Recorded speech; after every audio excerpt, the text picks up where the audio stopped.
Hello, I'm Dave Epstein. Welcome to this edition of Growing Wisdom, and today I'm talking about planting peas. I've got some behind me that I'm going to be putting in and have put in the garden in the fall. The interesting thing, I hope you find it interesting anyway, of this video is that I've also got some footage from the spring. And I'm going to start with that because in the spring I layer my peas because I'm planting the shorter ones, the medium ones, and the taller ones in that succession. Because in the spring I have more time, I'm going to get more of a crop. In the fall, I tend to plant just shorter peas.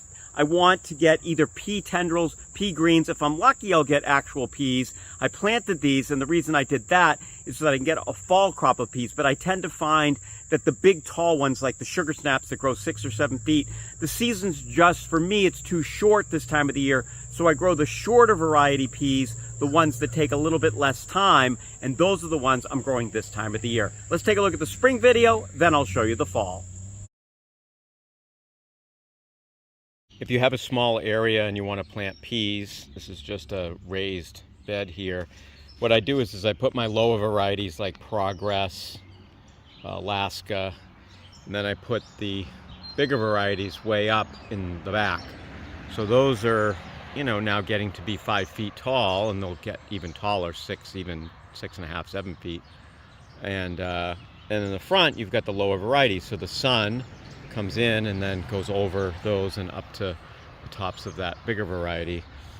This area eventually will be probably turnips or something, maybe carrots or beets, something that goes down. So I like to replace, after these are done in July, I'll replace the vegetables growing up with vegetables growing down.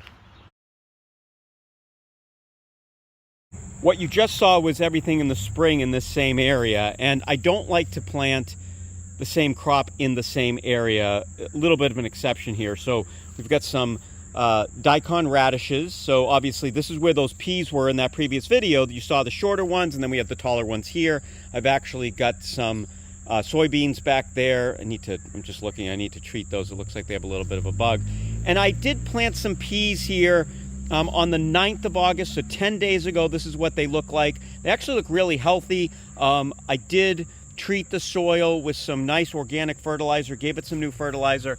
And the thing about the fall planted peas is that they will, you won't get as great a crop as you get in the spring, especially if it's really hot, but you will get some, and it's kind of just a nice treat. It gives you that spring flavor. So planting them, again, this is August 9th. So September 9th would be 30 days. October 9th would be obviously about 60 days. And that's about when I should start getting the peas. The light is going to be sinking here, but this is actually a south-facing garden. So yes, there's some trees over there, but this gets plenty of light here. And I don't have anything that's really going to shade it on that side of the garden. So you can see the leeks back there, which were planted early in the spring. So this will be a nice little way to plant some peas. If I don't get, here's the thing, if I don't even get, full peas, I can eat the greens and I can eat the tendrils. So that's why I like planting peas in the fall, at least one small crop of them.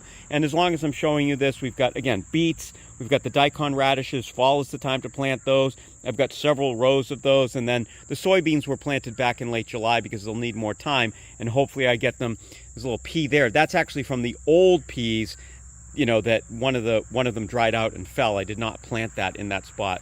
And you can see where I planted them. So try planting some fall peas if you have the time and the space. And even if you don't get peas, you can eat the greens, you can chop them up, you can cook with them, and the tendrils are delicious as well.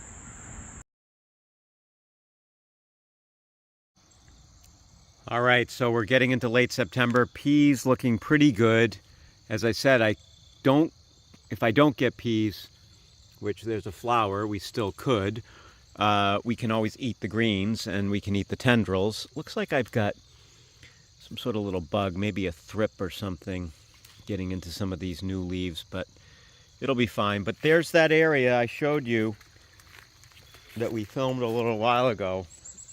And, I probably should have planted them about a week or earlier, but nevertheless, there's the fall crop of peas coming in.